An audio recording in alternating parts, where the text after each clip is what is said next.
What's going on, wrestling family? Welcome back to the channel. So we're going to react to 10 WWE wrestlers who made more money not wrestling. Now, this is very interesting because even though WWE pays people pretty well, it is important to invest your money into other things to diversify your portfolio, because no matter how talented you are as a wrestler, wrestling isn't going to be here for you forever. Whether it be because you get older and you have to retire, or a company makes cuts and unfortunately you're part of that chopping block, or God forbid, an injury happens and sidelines people for the rest of their career. So that's why you need to invest in the other things to where your money is making money despite of where you are physically or in your career. Now, before we get started, guys, do me a favor. Hit the like button, hit the subscribe button. We almost at 15K. All right, let's get into it.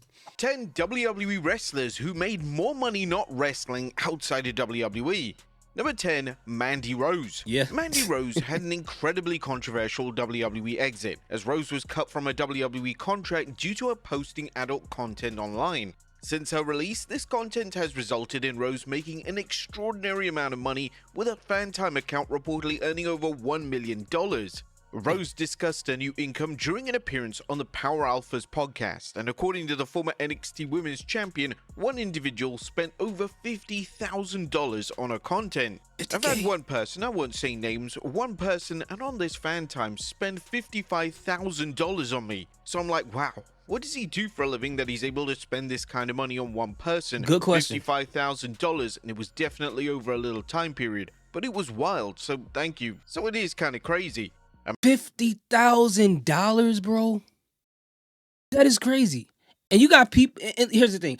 Whenever I hear these people say these in clips where they're like, oh, I made $1 million, whatever, part of me be like, all right, I don't believe it. But for some reason, I tend to believe Mandy Rose in this situation, right? And for some reason, we got people out here selling toes pics. Pictures of their toes for like $500+ when people can easily go to Google and look on Google Images and look up like stock photos of toes. They rather pay for it, right? So my only question in this scenario is, where are the sugar mamas that's willing to invest like these guys are? Okay, because y'all out there this weekend, I got a Valentine's Day sale. I can't go too crazy, but what I will do is I got a 2-for-1 sale. 2 kneecap picture for 1. All right, you get them ashy for $250. If you want some shea butter on there, you get it for $500. I'm telling you, today is the last day. Use the promo code THOUGHTS when you guys purchase it in the cart. All right, let's move on. Mandy Rose hasn't ruled out a return to the squared circle. However, with Rose earning so much money outside into this venture, it seems highly unlikely that she'd ever return to WWE full time. I think she'll Number try. 9, JBL. And in 2004, WWE. My question is, what do you do with all that APA money, bro? When they was out there jumping people. Decided to turn Bradshaw into JBL. This would be one of the best decisions he ever made, as JBL would just be an extension of the real-life version of Bradshaw, and being one of the most notable things about the character was that he portrayed a wealthy individual who understood stocks and shares inside out. Now, believe it or not, this was totally legit, and WWE decided to embrace JBL's success within the new character. He could have easily retired from pro wrestling in the early 2000s, but he kept wrestling, as pro wrestling was his true love. JBL became so rich outside of wrestling that in 2003, he published a self-help financial book, and he was even featured in a 2008 edition of Fortune magazine. Number 8, wow. David Otunga. Now, unfortunately, David Otunga's WWE career never turned out the way he expected. Otunga was introduced on the inaugural season of NXT before being a central member of the popular Nexus faction. When the group disbanded, Otunga was a name that struggled to remain relevant, despite WWE keeping him on television in various roles. Otunga would even be given commentary duties, and his performance in this role was often met with criticism from fans. Yeah, A lackluster WWE career aside though, Otunga has a net worth of reportedly $10 million. This has been attained thanks to Otunga's legal work as well as various movie and TV projects. Most recently, Otunga appeared in the Disney Plus Marvel show She-Hulk, so it looks like Otunga has firmly cemented his place in Hollywood. Number 7. Whoa. I need to know what exactly he made that money on. I'm not trying to pocket watch, but there's no way his net worth went to $10 million off of the She-Hulk show. There's no way. But hey, good for him, bro. You can make fun of his wrestling career all you want to, but man, it sounds like his bank account is sitting pretty good at this point in time. Ronda Rousey. And when Ronda Rousey decided to sign for WWE in 2018, she'd already obtained an average total of around $12 to $13 million from fight revenue from her work in UFC. Rousey was already rich, and both WWE runs were nothing more than Rousey living out her childhood dream of being a WWE star. And this isn't necessarily a bad thing, as we've seen time and time again, as there are names that are already rich beyond their wildest dreams venturing into WWE, names such as Logan Paul and Bad Bunny coming to mind. Rousey's two respective WWE runs no doubt added to her net worth, and as things stand, the former WWE Women's Champion is worth a reported figure of $14 million. Number 6. Batista. Now, upon leaving WWE in That's the obvious 2010, one. Batista hoped that Hollywood would come calling. This was a very risky move, as Batista was one of WWE's top stars, and him leaving behind a well-paid role to venture into the unknown could have been a disaster. According to the man himself, during an appearance at Denver Comic Con, he went broke upon leaving WWE and even starved. I was making a good living and then I walked out, and then I starved for 3 years. I went broke. I lost everything. I couldn't get a job, and I said I will never go back to wrestling until I prove what I set out to prove, and that was I could make it as an actor. And then I got a role in Guardians. When I got that role in Guardians, I finished the film, and the first call I made after I wrapped up was to Vince McMahon. I said, hey man, I'd really like to come back and wrestle for a little bit. Thankfully, the role of Drax in Guardians of the Galaxy changed his life. In 2025, Batista is a leading man in Hollywood, and he appears in blockbusters left, right, and center. In the past 10 years, Batista has gone from making no money whatsoever to being worth a reported total of $16 million. Number 5. That's crazy, bro. Just as Batista walking out of WWE broke and starving, if that's true, that's nuts.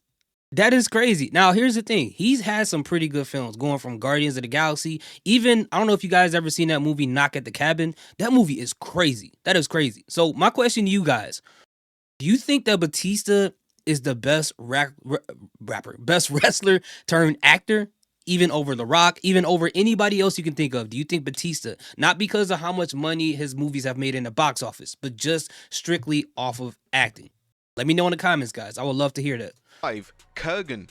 Kurgan is mostly known to WWE fans for his work in the Attitude Era. He portrayed various roles, most notably being a key part of the infamous Oddities faction, and he often stood out due to his sheer size and stature. But even though his WWE career didn't turn out as planned, Kurgan had significant success outside the crazy world of pro wrestling. Kurgan received his big break when he was cast in the 2006 movie 300. The movie did exceptionally well, and Kurgan's performance and work ethic were praised extensively. Since then, he has appeared in various projects, including Deadpool 2 and Pacific Rim. These are major motion pictures, and Kurgan would have reaped the financial rewards with his involvement. Number 4. I'm not gonna lie to you guys. I know, I'm sorry for stopping this again, but the fact that he brought up Pacific Rim, it just give why did they come out with that sequel, man? That was so crazy. The first one was so good. During early 2000s, Nathan Jones was a name that WWE could be the next big thing in the company. Jones was initially presented as a protege of The Undertaker, and this was a sign that he was destined for the main event scene in WWE. Unfortunately, his WWE run fizzled out, and by late 2003, he had departed from the company. Now, pro wrestling isn't for everyone, and Jones did the right thing by leaving before the WWE lifestyle got too intense. Jones would venture off into acting, and to say that he has success in this avenue would be an understatement. Jones is regularly featured in movies, and he had a key role in 2 Mad Max movies, alongside names such as Tom Hardy and Anya Taylor-Joy. Jones' net worth is said to be around $2 to $5 million, and it's a sign that not everyone needs WWE to succeed. Number 3, Diamond Dallas Page. Diamond Dallas Page was one of the top stars at WCW, and as a result, he was amongst the highest earners in the entire company. This style of contract was likely carried over due to his dire WWE run, and when he was forced to retire from active competition, DDP knew he needed to make money by changing careers. He would create DDP Yoga. This yoga program wasn't just legitimate, it also brought great financial fortunes to DDP. Now, despite not being an active full-time talent in over 2 decades, he has a net worth of approximately $10 million. DDP has used his knowledge of yoga and his financial position to help millions of people across the world, and it's hardly a surprise that fans continue to campaign for the heroic efforts of him to be acknowledged on a grand stage. Number 2. He is so underrated with that stuff, man. Like, I love what he's doing with DDP Yoga, and the fact that he's making so much money, he deserves it, man. Just seeing online, Instagram, TikTok, or whatever, you see the people's lives that he's changed, just even from his videos to, you know, whatever he's doing in DDP Yoga. It's just crazy how many lives he changed, man. He deserves a lot more accolades and a lot more recognition for what he does. And I feel like what he does is very, very underrated in my personal opinion. So salute to DDP, man. It's so dope what he's doing for people. Brock Lesnar. Now, there was a lot of concern that Brock Lesnar may ruin his image when he signed with the UFC in the years after his WWE exit. Transitioning from WWE to UFC was going to be an extremely tough task, and if Lesnar failed in this venture, then it could have had dire consequences. Luckily, Lesnar would end up becoming one of the greatest and most successful UFC fighters of all time. Lesnar was a natural at the sport, and due to Lesnar already having an established name, he was getting paid millions upon millions of dollars from UFC. By the time Lesnar returned to WWE in 2012, he wasn't just set for life, he was insanely rich, and this was predominantly down to a UFC run that brought credibility and credence to the idea that a WWE wrestler could thrive in a different sport. And number 1, The Rock. The Rock was going to stop at nothing to become a leading man in Hollywood. This meant that in 2003, he decided to leave WWE behind him. Although The Rock loved wrestling, he had a passion for acting, and he truly believed that he had the skills to achieve greatness outside of the WWE. Whilst it wasn't easy at first for The Rock to land significant roles, it was a common assertion that he was a typecast, and movie studios just wanted him to play The Rock on screen, but he managed to eventually drift away from this. When the final boss was cast in the Fast and Furious franchise, he became a staple of action movies in Hollywood. The Rock went from struggling to find Hollywood roles to becoming the highest paid actor in 2016, 19, 20, and 2021. The Rock broke barriers and he showed the world that pro wrestlers could deliver in Hollywood, and it's unlikely that John Cena and Batista wouldn't have been given so many opportunities in Hollywood if it wasn't for the success of the Great One. As things stand, The Rock has a net worth of a reported figure of $800 million, making him one of the richest actors on planet Earth. Over the past decade, The Rock has decided to explore other avenues outside of acting, including various business projects, and even joining the WWE board of directors. But there you have it, folks. 10 WWE wrestlers who made... That's interesting. I mean, The Rock and Batista is probably the most obvious ones. But the thing is with The Rock, man, he's actually has a couple of movies that I really do like, although people feel like he plays the same character. I loved him in Fast and the Furious. I thought he was great in that. I didn't like the Hobbs and Shaw movie, but The Rundown and The Scorpion King is probably two of my favorite Rock movies, outside of any other franchise that already made a lot of money. But hey, if you like The Rock as an actor, let me know in the comment section what's your favorite movies that he was in. The same thing with Batista, and you can put John Cena in there as well if you want to. Thank you guys so much for watching. I appreciate each and every one of you guys. Salute.